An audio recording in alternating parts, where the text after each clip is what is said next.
synchronicities happening. Have you ever had like the synchronicities? Oh yeah. Hello? Okay.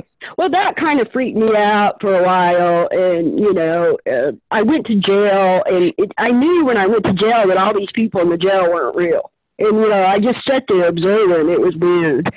And it was just a lot of strange things happened. That's when I was realizing that kind of it was a stimulation of some sort or whatever it seemed to be. I don't really want to. I know we don't get into that, but it's like I was getting messages from offline and from the universe, and a lot of that you mentioned this thing about enjoy the dance, but don't take the touch. And Right. I getting a lot of messages like through online or somehow from somewhere about dancing or through through lyrics and songs, strange things like that. And I think I know what you mean, but can you clarify that? I mean, does it Well, mean don't touch anyone ever? well, no, no, no. I mean, you are not body. You were not body. You're not going to remain the body. And all the Yeah, experiences that you have are due to the wrong identification with being a body yes, form. So that creates the illusion of experience. You are not an experiencer. You don't experience anything. Nothing has ever happened, and nothing can ever happen. All of your experience came through this bubble of illusion when you clicked with the body and said, I. And then this body form looked around from this perception and saw a world.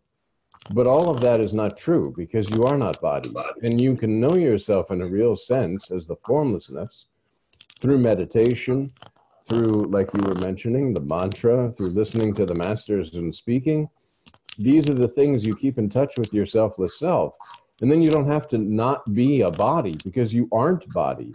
You're the holder of the body, so it doesn't really make any difference. But it's there in a sense that, okay, you're holding the body and going through these things, but you're formless. All of the experiences that you believe you're experiencing are from the wrong identification. I am a body. Without a body, there's no experience. Prior to beingness, there was no body. There was no world. There was no nothing. And yet, beingness appeared to that nothing, which created this something. And when beingness disappears, this something will go back to nothing. So there is no real anything. It's just a simple understanding that, oh, once I know myself in the real sense, I'm not body. Well, all the experiences, because I believe I'm a body, it creates the illusion of experience because I see this body going through things and I believe this body to be myself. So therefore, I take it on as my experience. But the formlessness doesn't experience anything, and all of the form is just occurring inside of the formlessness. We use the example of dream. When you lay down at night, an entire dream world is projected through sleep. The feeling I exist with the consciousness creates a dream world. And you see people and you move about and all the bodies and different things, and you see sun and moon and all these things. But when you wake up, you know it's just a dream. None of it actually occurred. So in the same sense, because you believe you're a body, there is the appearance of a world and the illusory sort of impressions that you're going through experiences because of this belief in being a body. And when this body is no more, then this will all be away. They're just like a dream. It's just passing through. And yet when we say, enjoy the dance, now that you know that you're formless, then enjoy the dance, but don't take the touch. How can you take the touch? You walk around, and if there's still an I am somebody else there, then there just needs more meditation and more mantra. That's just an illusory layer covering the presence that you are. so I should basically just get be used to, and what I mean, being just isolated out here by myself. I mean, that's just the reality, if in a way. Well, but see, no matter where you are, there you are. The only way that Yeah. you're not someplace, is if you have a local identification. through the belief in being a body.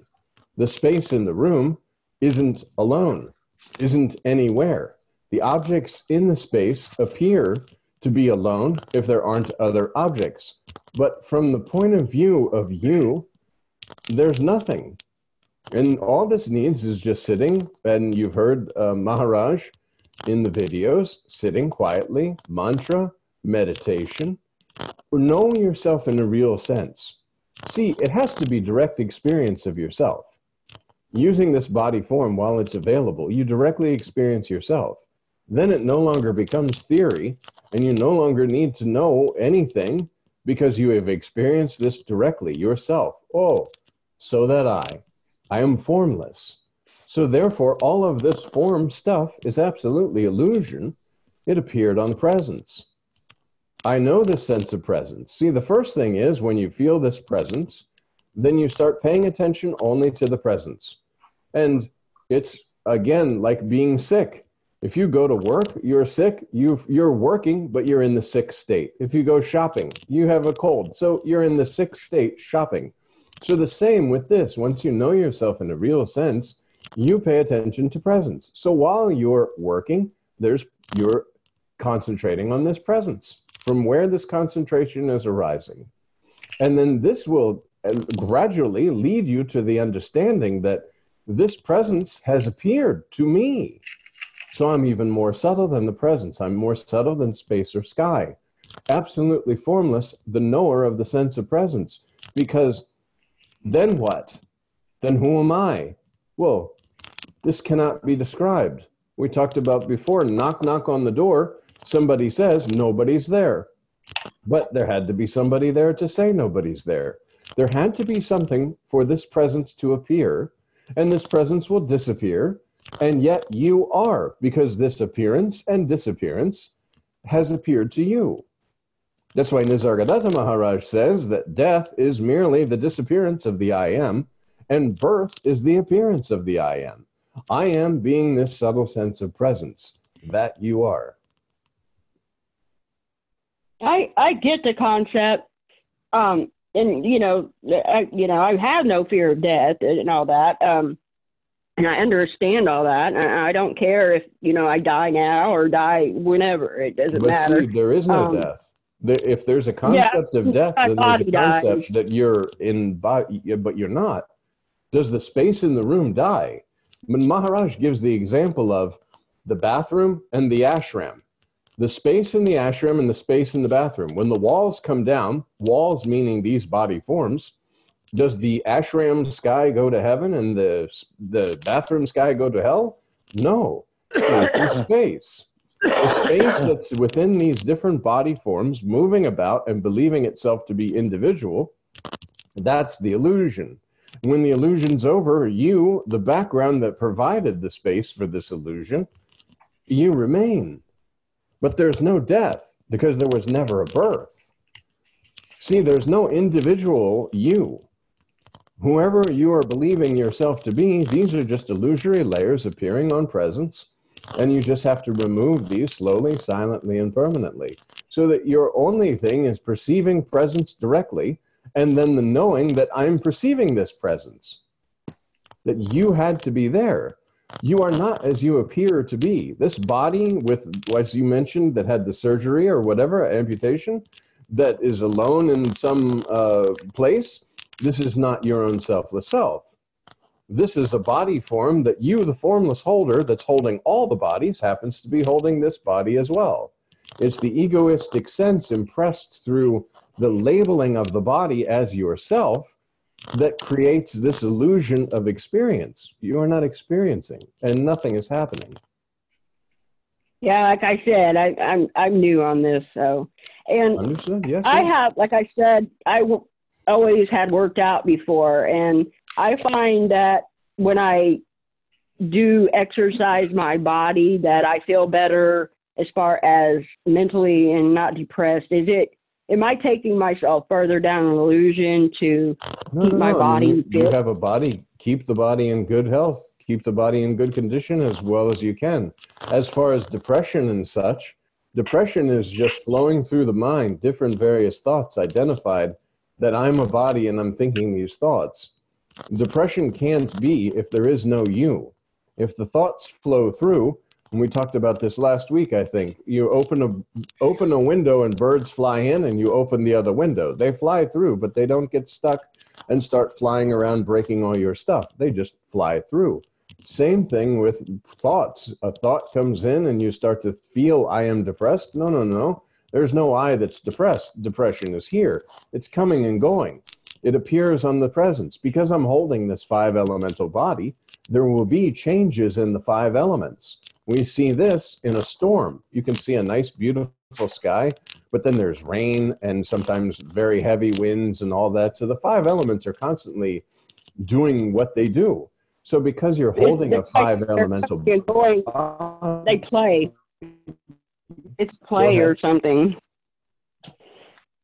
What else was I going to ask you? Oh, I was going to tell you that I had when I watched the man that, I can't say his name, as soon as I watched that. Sri Ramakant Maharaj.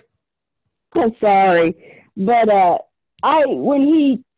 first time I heard him speak, and this was about a week ago, I mean, I've not had any depression since, and I've just been on a whole nother level. Good. And so I am getting improvement, and that's why I wanted to get on here and participate, even though I don't have a lot to contribute, you know. So that's good. That's basically it. That's all I have to say, I guess. I'll go ahead and listen. Okay, good. Well, we're very happy you're here. Welcome. Thank you. You may want to read Selfless Self. It's a book that the teachings of Ramakant Maharaj, very, very helpful. What's it called? Selfless Self, SCLESS, SCLF. Okay, I got it. It's on Amazon. You can get it on Amazon. Okay.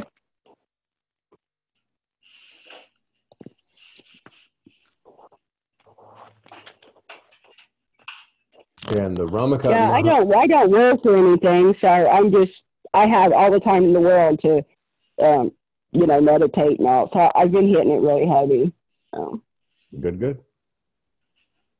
Does Amazon deliver where you live? Do what? Does Amazon deliver where you live? You said you're very isolated. Yeah, I got the country in Indiana, the United States. Okay. But yeah, that's about the only shopping I get. the website that you were at, I take it ramakantmaharaj.us. There's a lot of videos, you can read and watch the videos. You can download and just read. You can watch videos.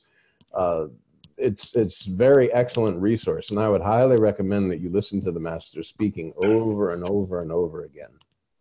Like he said, I added that to my home screen, so I can hit that and go directly to it. Good. But I haven't had a chance to delve deep into it yet. Good. And so it's only been a week, but I feel like I'm on a whole other level. I have a lot of energy, and I instead of waking up, it used to be when the sun would come up, it would be, oh God, another day, and I just wanted to lay around. But now I'm like up at before dark, and I'm up and I'm meditating and working out and doing the pranayama yoga. I'm trying. It's a little awkward though. It seems like the neighbors keep popping up here lately, just stopping while I'm walking, and talking to them is a little weird. It seems, because it seems like when you talk to them, you're going back to the illusion. You know what I'm saying? Yeah, but again, that's what we mean when we say dance and enjoy the dance, but don't take the touch. You can talk to your neighbors, and as the understanding comes, the neighbors are the same essence. That same formless essence that's in you is in those neighbors. These are just dead bodies roaming around with presence animating everything. And you'll know this. And you don't have to tell this to anyone. You'll start to recognize this. The more you get with yourself, the more you'll see. Yeah, it's like I don't never see anyone or no one stops. And then all of a sudden, when I get this awareness come on, all of a sudden I'm walking and they're staring out in the middle of the cornfields wanting to talk. You know what I mean? It's just strange. Okay. So it's all like sometimes all I can do to just carry on a normal conversation. But I do. Yeah. You know, I don't think they're ready for this out here. Yeah, I wouldn't go around talking about until you know yourself and you're speaking That's right. spontaneously without any kind of mind flow. You have to know Yeah, I know. yourself in a real sense.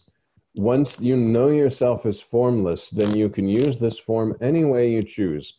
There's no longer a mind giving you any kind of direction or thoughts because the mind came along with the body, and every thought is about the body form and the body form world. And now you know you're formless, so you can simply ignore the thoughts about anything to do with form. That's what they talk about, quiet mind, still mind, or silent mind, because there's no Yeah, more thoughts that are interesting. I am, to tell you more about me, I'm kind of a 10-time felon with drugs and in the past. And in this area, I'm kind of known. And it's like the police, I feel like the law enforcement, they backed off it. They had been driving by a lot and all that, or I know that's just part of the illusion, but that has went away. But that had been a lot that was holding me back. But I'm over that now because I know that they're not there. You know what I mean? It's just, and they don't, and now that I've gotten into this, I don't even see them anymore. So, Yeah, but just I know that's just concentrate kind of on my, yourself. Spend time that's right. spend time with yourself. Concentrate on yourself. As this sense of presence, no matter how slightly it's felt, pay attention to that. That's what they talk about the worshiping or basically paying attention to nothing except this sense of presence. The presence will grow because you're inviting attention of the invisible listener. And the more you pay attention to this presence, the more this presence you allow it to come into your existence and experience, the deeper you will go with your own selfless self. And this, they talk about, you were mentioning Bible and such, that God is a jealous God. Well, this sense of presence desires your attention, desires to be basically worshipped. And the more you pay attention to presence and you don't give your attention or your worship away for all these little passing illusory things, then this sense of presence will grow and will become the guide that slowly, silently, and permanently erases all the illusory layers.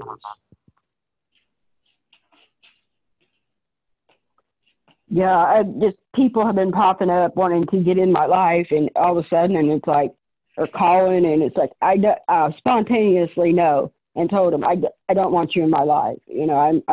I'm dealing with myself, and so it's just a synchronicity thing. It seems like I have a lot of that.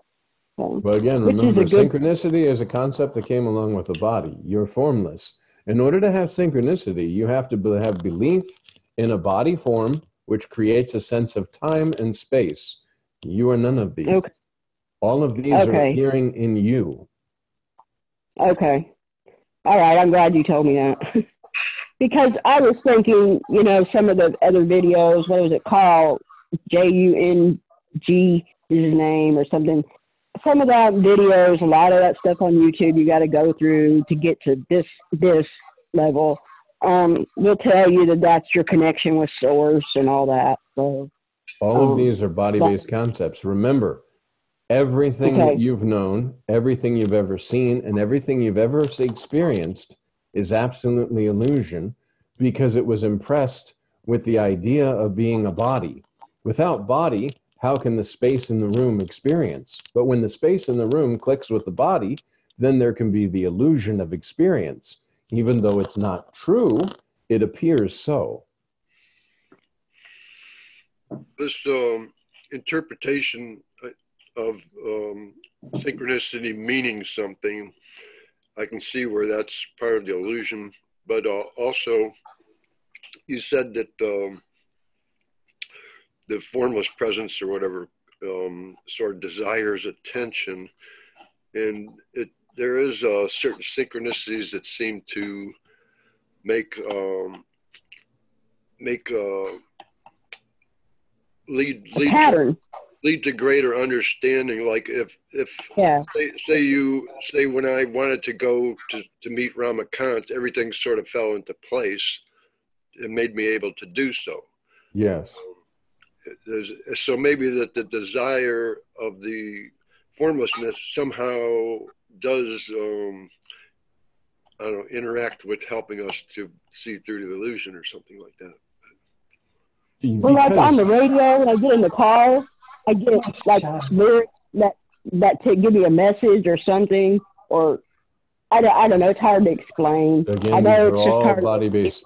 All of it's body based. Even Keith, what you were saying, you have to have a body to experience this. Yes, it's true. As you are believing in being a body, as this belief is being shaken up, just like bhajans will shake this impression of body, then it will appear from the perspective of being a body that things are falling in line. However, again, go back to the dream and remember, if the dreamer is understanding it's a dream, there is no separate autonomy to create anything, and yet there will be the appearance of basically what's happening is this body, mind, ego, intellect, this sense of autonomy is dissolving. The sense of autonomy is absolutely illusion, and now that's being impressed because you are no longer saying, I would like to go this way, but I seem to be going this way. No, your mind, your thoughts, your actions, your body is in the flow because all of it is dissolving into oneness. There is no mind flow that says, I prefer this rather than this. And that could be called synchronicity if we dive back down into the body-based illusion.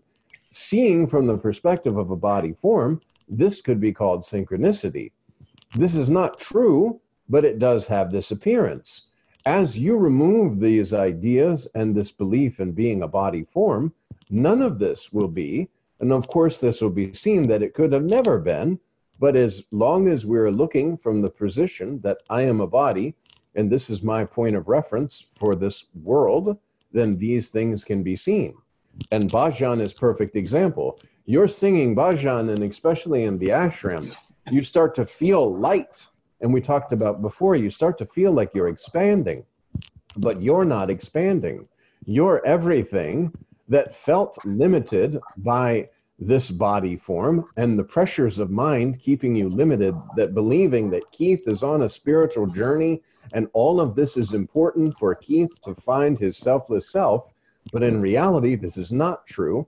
It's just an illusory kind of story that you're believing in so that the selfless self can erase this idea of Keith that it believes is limiting it in that particular body form. And then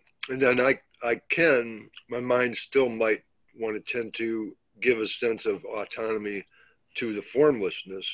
And I might end up reading what my interpretation, yes, my autonomy onto some kind of nebulous autonomy of the... From the totality. You're looking from the individuality that does not exist and peering into the totality. Reverse this seeing. The totality is looking at itself through this limited form.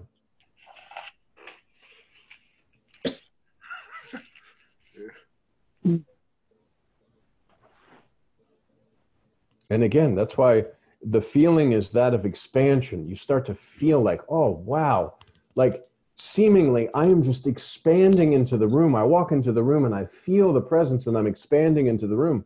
But this is not true. It's the belief in being a limited body form that is slowly, silently, and permanently being dissolved. And the impressions with mind, ego, intellect are slowly, silently, and permanently ceasing to be of interest as you recognize your true formless nature. And then mind just stops. It's as if the mind was there to keep you believing in being this limited form through identification, but now you've caught it. You say, aha, like a magician. I see how you do this trick. I'm no longer interested in your show. That reminds me also of the impact of what you were saying last week about there not being any awareness at all after death and stuff.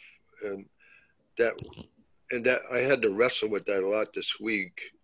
And I realize kind of now that that was me still trying to place some kind of autonomy onto, or like place a being of a self onto the selflessness, the selfless self. And again, just remember, as if it was a dream. The character of Keith doesn't appear in the dream the next night. Okay, where did Keith go? Keith was a character in a dream that is no more. It's the dreamer itself that is the reality.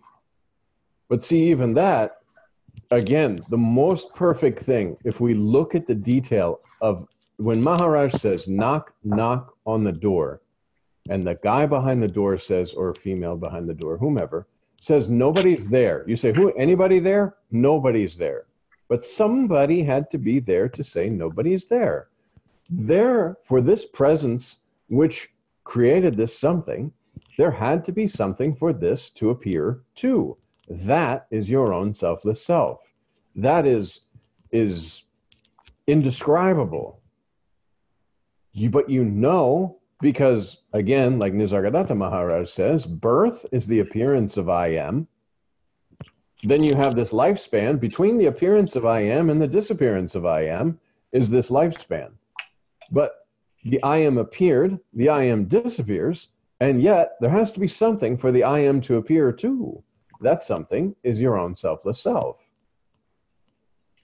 You are eternal, you are immortal, just not in the appearance that you appear to be, in the reality that you are.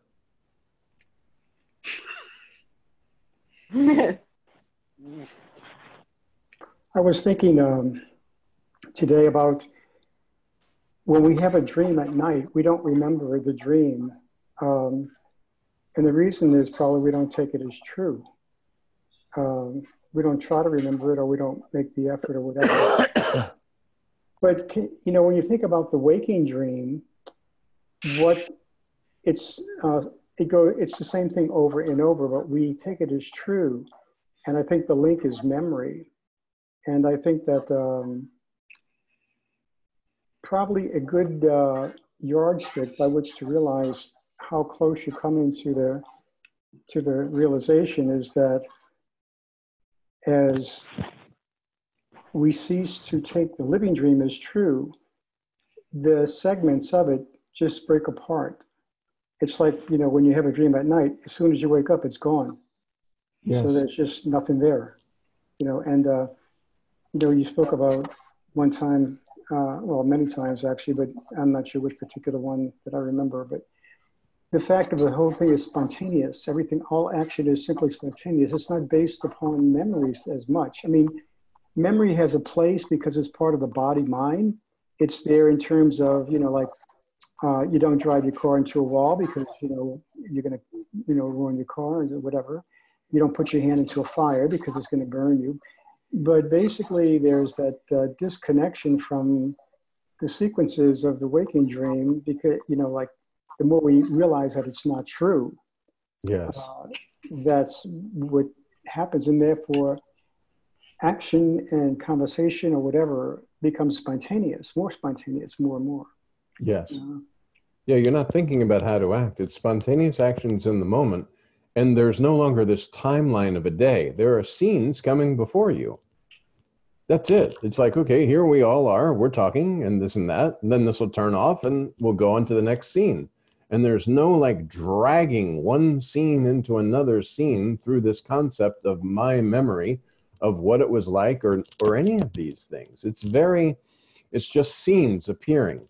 And when you truly know your own formless nature, you can look in this camera and you see, okay, there's a body here, but there's nothing impressing that there's a body here.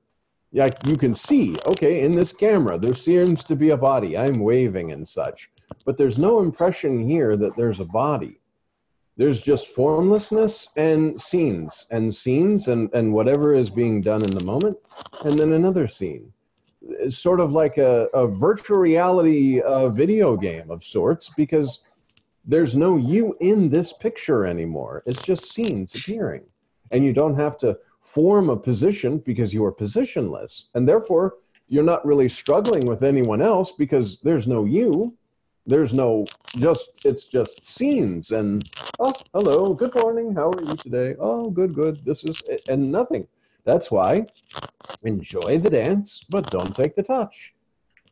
And we talked about before, and you talked about last week, somebody steps on your foot and there's no reaction here. There's no one's foot that this person is stepping on. Number one, there's a knowingness that I'm formless. There's nothing here. This body, another body, stepping on the foot. But that's an empty boat that's stepped on this empty boat.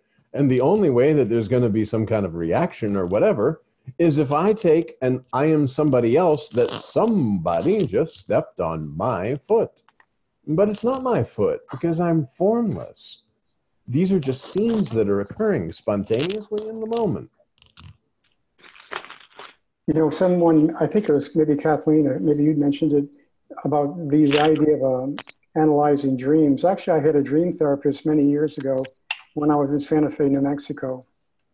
And her father was a famous nuclear physicist, actually, at Los Alamos. He actually helped Oppenheimer develop the atom bomb. He committed suicide one day, jumped off a bridge, and she ended up doing the same thing. And, you know, I often kind of like wondered what, you know, I've thought about that, you know, at different times. And, you know, I was thinking that I read this morning, Ranjit Maharaj was saying that knowledge is very troublesome. I guess it's like Nisargadatta Maharaj when he says, consciousness is a fraud. Mm-hmm. It will, you know, it'll lift you up and then throw you down. And, you know, I was thinking that if you're a dream therapist, you believe in dreams, actually you cultivate the habit of remembering your dreams. You put them into an art form. You know, you can do, you know, different things that people did. She used to have these big displays of clients and so forth. She was a Jungian therapist, and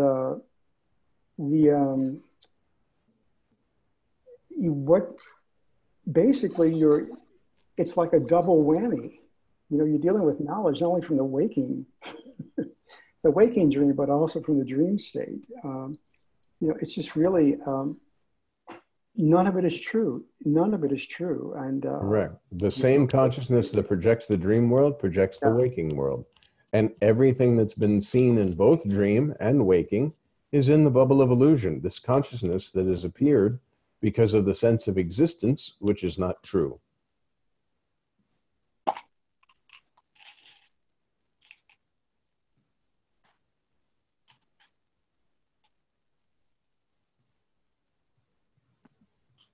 And another idea that came to me was, I was just thinking about years ago, there was this priest, kind of an extraordinary guy, and it was during the height of the charismatic renewal in the Catholic Church around the 80s.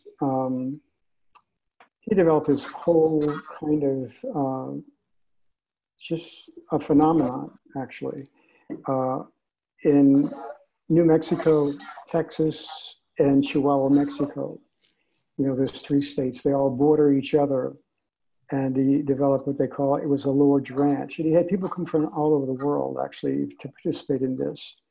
And I remember I saw him once on stage in Dallas, Texas, and they just had thousands of people there. And onto the stage walked his converts, Mexicans who had been drug dealers, running houses of prostitution, you name it. I mean, just really, some really tough characters who had converted. And, you know, they were on the stage and they had a translator there. And it was just a phenomenon. And it was just a testimony to the power of the spirit. And, you know, it was just really, my question is, why does that not last? Well, or what happened actually was that eventually the whole thing came tumbling down. And it made me think, I was looking at what Siddhar Meshwara Maharaj says when he speaks about the, if you don't get out of the fourth body, you're going to fall back. You know, if you don't break free, actually, you can get to that point of actually where spirit or pure knowledge is actually happening.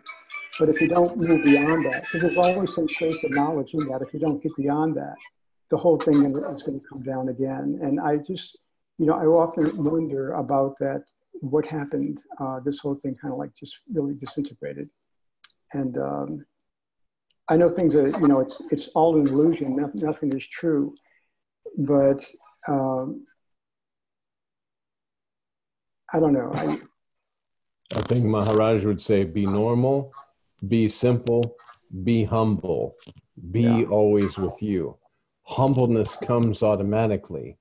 If there's any sense of an egoistic sense of self and success starts to come, or people start to fall at your feet, or any of this sort of thing, or like you're mentioning, this guy had a whole ranch and was doing such good work and all that. If I truly believe, and Jesus says, I'm doing nothing. Of myself, I'm nothing. The Father does all these. I am not this. So that's the ultimate humility, is to know that there's nothing here. This is all just a happening. If I start to take the touch of I am somebody else doing these things, or like we talked about, Maharaj had talked about when somebody came to the ashram, about taking the touch of the teacher. Teach, but don't take the touch of teacher. There's no one teaching. There's no one to be taught. There's no mind flow. There's speaking and listening and speaking and listening and absolute understanding that it's all one. If there's an egoistic sense developing, and I'm doing this, or, oh, how great I am, and that's why, and a lot of times, you know, for anything, it's thank you, Master. Thank you, Master. And thank you, Master. There's a humbleness, and the humbleness comes through spontaneous devotion, which is important. Once you know yourself in a real sense, then this is spontaneous devotion to selfless self through devotion to the Guru, devotion to the Master. This is very, very important. And I think it was talked about Uddhava or something like that. Wanted, yes, okay, I'm liberated, but don't just give me liberation. Give me devotion after liberation, so that everything, as Maharaj says many times, and this will impress in your own experience, this is a voice box. My Master is speaking through this, using this voice box. There's no me coming up with ideas or speaking, or the answers are spontaneous, because this is just an empty vessel, an empty instrument. It falls apart only if I start to believe, and Maharaj talks about, don't fall back into the ditch. The illusory ditch is there if you're taking the touch of, I am a doer, I'm doing all these things. And that's when he talked about Nisargadatta Maharaj was pouring water. People were waiting in line and he was pouring water. And these people were being healed of all kinds of things. And Siddharameshwar Maharaj says, this is not knowledge. Don't do this anymore. Because you, and Ramakant Maharaj says in the video, you will do this miracle or this thing one time, two times, and then not. And you'll fall down. You'll fall apart. Oh, because these people think I can do this now. I'm this doer. I've taken the touch of doership. That's why a lot of the commercial gurus out there who, yeah, at one time they may have been at one with the presence. They may have known I am not body. But then it became like, oh, but look at all these folks here. Naturally, the ego is going to arise. Ranjit Maharaj says that being a master is, if you have egoistic sense, it's impossible. If there's a you there, it's impossible to have people listening to you and bowing, and that you're taking the touch of being this master. It's disaster. My question, yeah, I was wondering, I guess I don't want to judge, because you never know. I mean, I wasn't around when the whole thing came down. So I don't know what eventually, I can't say anything about the priest, but I do know that my question, you know, like what I felt, you know, thinking about it, that was like an expression of what you would call a city or city, whatever, you know, one of those extraordinary powers. And, you know, so that's why I guess I was wondering if that's what actually was behind some of that. I mean, it's like a movement, but at the same time, if you don't get beyond that fourth body, you know, you're going to come back down. And so anyway, that was just a question I had.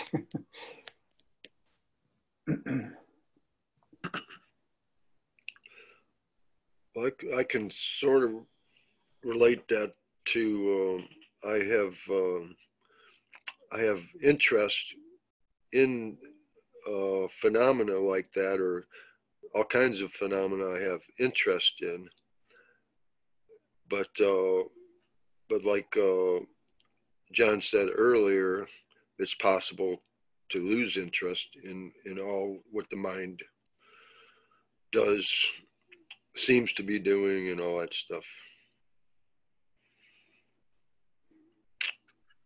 Yeah, there's no mind at all. Mind is a flow of thoughts. If you identify with the body, you're going to pick up the thoughts. But it's so easy because once you know yourself in a real sense, this mind came along with the body. All the impressions, the snapshot was taken of everything I see is from the perception of being a body form. So the mind took this snapshot and feeds you all this information based on that wrong perception. Once you know you're formless, all of this mind flow, disregard, and it stops.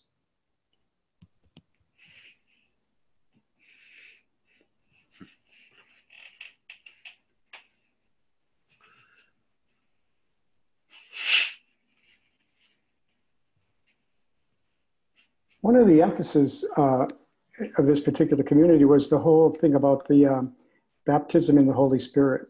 Most important. And so that was the, I mean, that's what they were, that's kind of like was the driving force behind it, this baptism in the Spirit, where you basically disidentify from the body and identify with spirit. Your presence. Yeah, the presence. And that's it. That's the key. Whatever practices, whatever religion, whatever anything's going on, it's to invite the attention of the invisible listener. There will be a sense of presence felt through the body form. Even if it's this small, you dive into that sense of presence. You continue. Something's happening, phone rings, you're with the presence. Okay, I'm with the presence, answering the phone. I always remain with the sense of presence. Something tragic happens in my life, I remain with the presence. Something good happens in my life, I remain with the presence. That's the key. That's the Holy Spirit, and that in the Bible is how Jesus had all the disciples going out and preaching the Word of God, because they felt this presence, this Holy Spirit, were animated by the Holy Spirit, and went out to do these good things without being a doer. Of myself I'm nothing, the Father doeth the works. There's a text in John's, a passage in the Gospel of St. John that talks about Nicodemus. I don't know if he was a Pharisee or a Sadducee, whatever, came to him at night. And he said, how can I be born again? And I said, no, I guess he was a much older guy. And Jesus said, well, you've got to be born of the Spirit. Yeah. Now, you're not born of the Spirit. It's not like it's a new phenomenon. The Spirit is always there. It's just kind of like waking up to that. And then he uses the analogy of the wind. You know, the wind comes and goes, and you don't know where it comes and goes from. And it's basically, you know, it's like that's, you know, you're invisible, you're formless, you're like the wind, you're, you know, formless, invisible, like the wind. And, well, the presence is important while you're believing yourself to be separate. Yeah. And you can worship the presence as something other. That's fine. I think Nisargadatta Maharaj says, this presence is God. This presence has appeared to you. It's the Holy Spirit. It's God. Worship this presence and be one with this presence, but constantly be with this presence. This presence will erase all of these illusory things because they're just not true. They're layers on presence. But in the beginning, you can just sit, be with you. What's there? What's there? Just I, nothing, just this feeling, this subtle, subtle feeling of presence, and just bathe in it. Just, it's the nectar of immortality, and you use this body as a cup to dip in and sip, and you are just selfless self-intoxication. Just sitting, selfless self-intoxication, just enjoying yourself. Just wow. And then bowing to the masters, because you know this sense of presence came through that master to speak to this body form and say, you are not body, you were not body, you're not going to remain the body. And then there's a knowingness that all of this body-based illusion is just that, it's illusion, because it comes with the body. But to be touched by the Holy Spirit or touched by the presence in your life will be all that's needed. Always, just sense of presence, meditation. That's why Maharaj says, know yourself in a real sense. Know yourself in a real sense, you start to feel this subtle sense of presence. And this will change you, of course. It's almost like, in the program of AA, people try to find a power greater than themselves. Well, once you sense this presence, that's a power greater than you, this limited little creature. And you can no longer be, like you were saying, all those guys, the drug dealers and the guys who ran prostitutes and brothels, they feel this presence. The only thing you can do is bow down. The only thing you can do is bow down. This presence is so incredibly powerful that all you want to do is bow down. And then, in my own experience, I got to meet this presence in the form of Sri Ramakant Maharaj.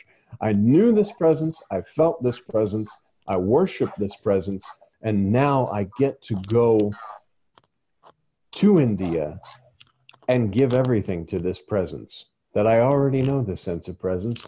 And this sense of presence in the form of Sri Ramakant Maharaj said, you are not body, you were not body, you're not going to remain the body. Body is absolutely illusion. I'm going to whisper in your ear these subtle words, and this is going to let you know and engrave within your own selfless self that you are not body, you were not body, and you're not going to remain the body. This presence that you're feeling is because you're holding the body.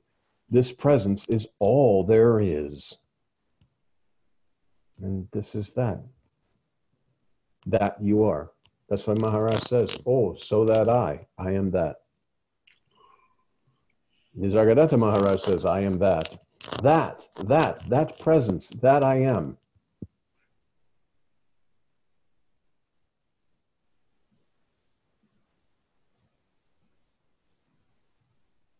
I have a funny story. I went to AA for the first time, and they asked me about my higher power, and I said, I'm my higher power, and their jaws dropped and they gasped.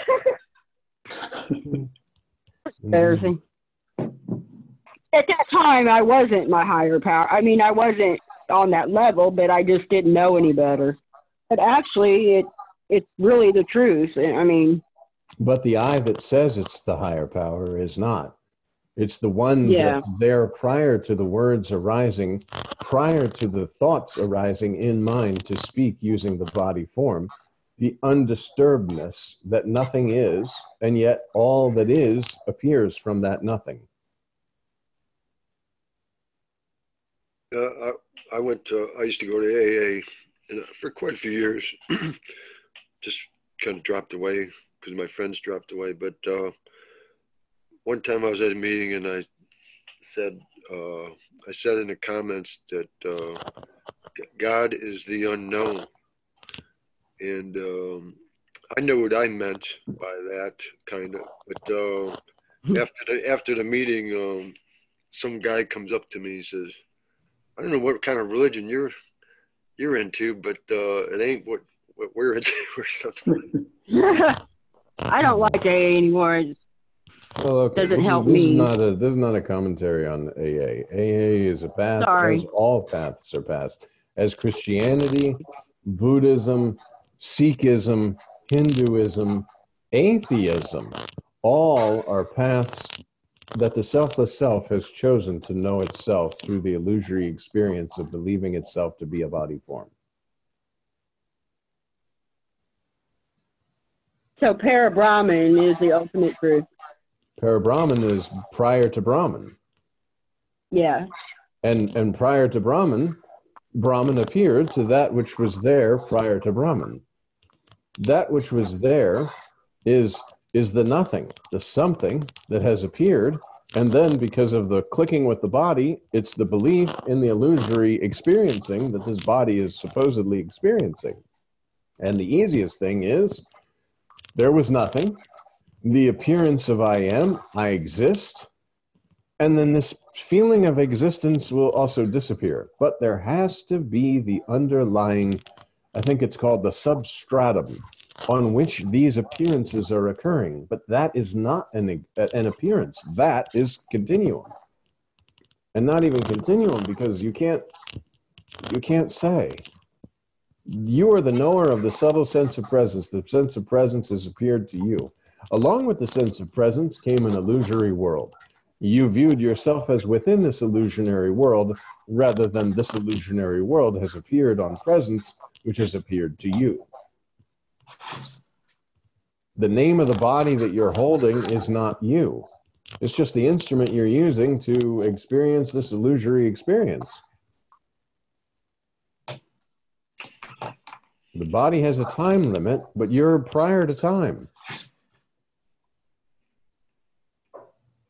Speaking of time, John.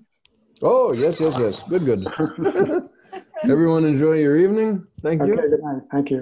Good, good. Thank you. Thank you, John. Enjoyed being a part of something. Thank Okay. you. Thank you.